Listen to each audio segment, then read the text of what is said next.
the Bible? I mean, it's their stories. It's just a story. I believe there's truth to it, but I also know that when it comes to written, a lot of things can change, especially when you change it from language to language over the years. I believe there are some things that change. I believe that there's some things that are truth, you know? I say take with it what you want to take from it. If it's the whole book, then you take the whole book. If it's only some scriptures, then you take some scriptures. But whatever resonates with you, this resonates with you. When the white people came from, let me say, abroad to Africa, Africans have their own gods, like, as we can see, Akomodi Shrine and stuff. They came to condemn us and replace it with the Bible. Yes. So today Africans see when you are comfort or when you start to practice that art in your family, they betray you. They see you as a different person. Yes. As Satan. As what do you say about that? Once again, I think that they just don't know the truth. Like, you know, I don't condemn Christianity, but there are teachings of it that I believe is wrong. You know, some people use that for a different agenda. So instead of knowing it for its truth, they know it's for its hate, you know? A lot of people do use Christianity for bad things, like all religion, you know, in every aspect, but I just don't think they understand. But hopefully someday they might. Some people take longer. Some people, for example, once again, I grew up Christian, and if I would have known about this when I was younger, I probably too would be like, oh, evil, you know? But I'm here now, so. So are you under training? Yes, I'm in training. Are you going through training for how many years? Well, I finished in 6 months, but it was a total of about 3.5 years for me. But it's a little different doing it in America because we don't do this every day. We only get to do it on Sundays. So do you practice this in America? Yes. Really? Yes. Oh, okay. Yes, we all do, yes. Oh, okay. So is it going to get a time where you will stop, or you are going to do it till the end of the rest of your life or something?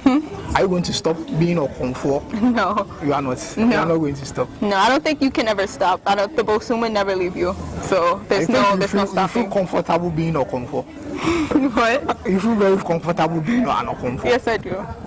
Yes. What was the secret behind that? I think being comfortable as an Okonfo comes with being comfortable with yourself and being comfortable with the Bosun.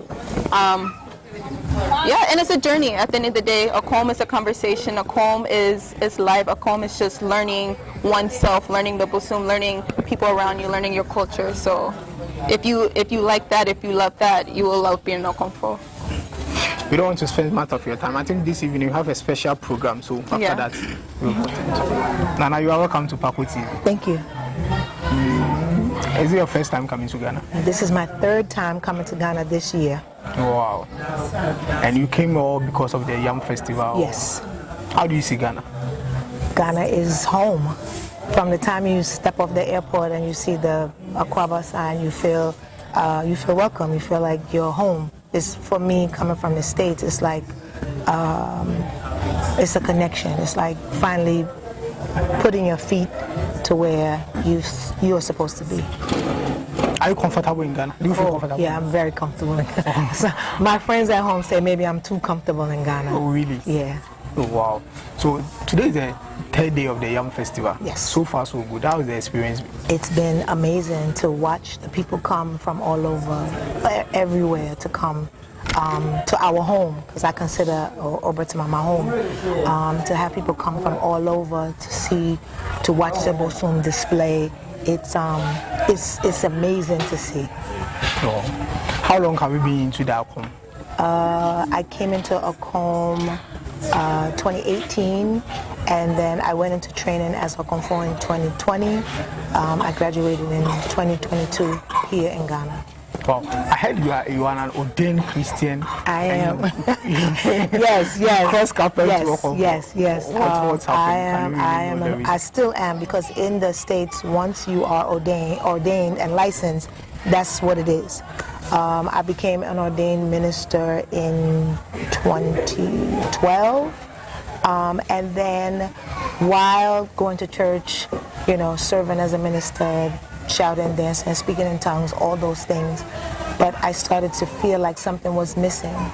And my daughter, who's also on a Okonfo, she's 20 years and she made a Okonfo. when She's in America? Yes. Okay. She would have been here, but she's at university. Oh, okay. So she couldn't make this trip, but she was here when we were here in January.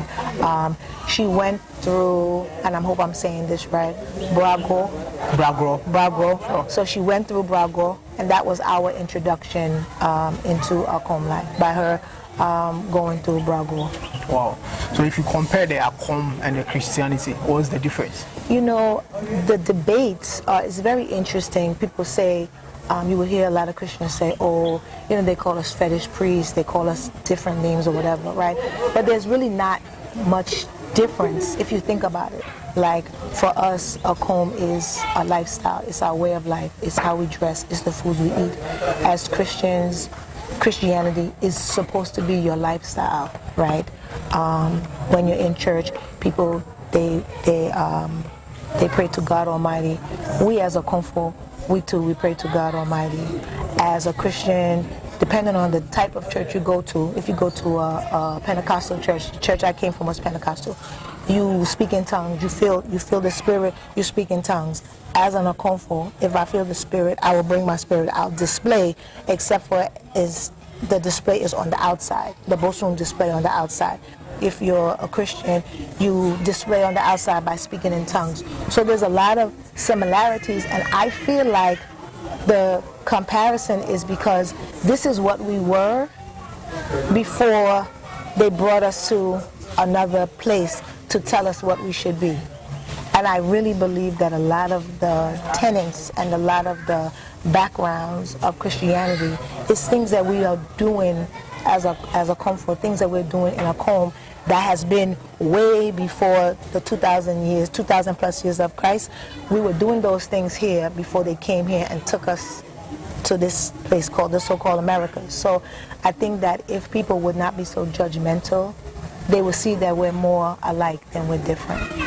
Let's say when you come to Africa, the moment you became a Akomfo, people distance themselves from you, your family, they don't come close to you, your friends. How do you feel your family being a Akomfo? I think when I start to have open discussions, they see the differences. It was a complete transformation, and as I said, my daughter, we graduated at the same time. She's my daughter, my youngest daughter, but she's my senior. She's my senior in Akom. So when we started to make the changes, people were like, oh, what are you doing? This voodoo kind of thing. And I had to explain to them that it's more than just religion. It's a lifestyle. So me right now, I'm not, usually I'm home, so I'm dressed, but if you see me, I'm wearing my Ankara, because that's a display of the pride that I have. You know, my diet kind of changed. I have taboos as a Akomfo. I have taboos, certain foods I can eat, because I'm a Daddy Kofi Akomfo. Certain things I can do. You know, Daddy's Day is Friday, so on Fridays, I say certain things I can do, certain things I can do. My closest friends, when I started to explain to them, and for the most part, they were like, now me as an Akomfo, I'm more at peace. They can tell I'm more at peace with myself than the struggle of what I was struggling with, because when I was a Christian, I had so many questions about so many things, right? But Akom is giving me a peace and a purpose, and I think part of that is, you know, as a Christian minister, there were things that I should have probably been doing that I wasn't doing. And I think as an Akomfo, there's things that I shouldn't be doing that I'm not doing, because it doesn't just bring, if I don't do the right thing, if I don't follow my taboos, it doesn't just bring shame to me. It brings shame to my family, it brings shame to my bosom, and more importantly, it brings shame to God Almighty. So I think as an Akomfo, my thought process becomes very different after. And the friends who still don't talk to me, oh, by all means, I wish them well. I have two questions for you. Sure. How do you see the Bible? So we have a bosom named Kweku Odeku. Odeku said, if you think that Jesus is not real, you are a fool. He's a bosom. But he believed in Jesus. He's a bosom. He's a bosom. He's an ancestor. And then when he came, he preaches. He's an ancestor. He's a bosom. When he came to people, he came, he displayed. The same way the bosom come to display to us. At that time, I believe Jesus was like, he's like the bosom. He came, he displayed his miracles. He came, he displayed his powers. You know, when you read the Bible, I think it's man's interpretation. If we had interpretation of what we saw last night, we would write that maybe Odun came, you know, Odun came and he said some words, and we would write that. So I think those are the stories of the people. So when Jesus displayed himself, the people who were there in the 4 books, Matthew, Mark, Luke, John, they wrote down what they saw. That was their truth. So they wrote down what they saw, their interpretation. I think the conversation is getting interesting. Tonight we have a special program for Tigari.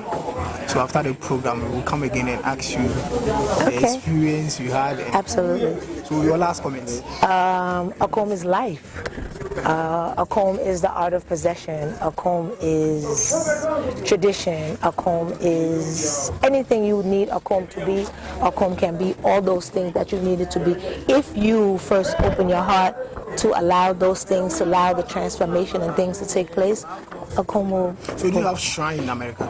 Oh yeah, we have shrines in America. My Abosumfie, Bonafo, Bonsofie, the Okonfo Penning, she's here. Nada Kodia Ababio, she's here. My teacher Nana Kofi Osei, he's in America, and then my other teacher Nana Fia Ababio, she's here. So, and then we have certain Okonfos that are here from DC. So they have made their way to the U.S. and they are thriving. Abosumfies that are there and shrines that are thriving there. Not just here in Ghana, but also when we go home, they'll meet us there. Thank you for your time. You're very welcome. What about you? I'm good. I'm a Yaboa. Thank you. Nice to meet you.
Open 2024, 17th November to 23rd November. It's going to be fun, it's going to be active, it's going to be a bomb. You're all invited.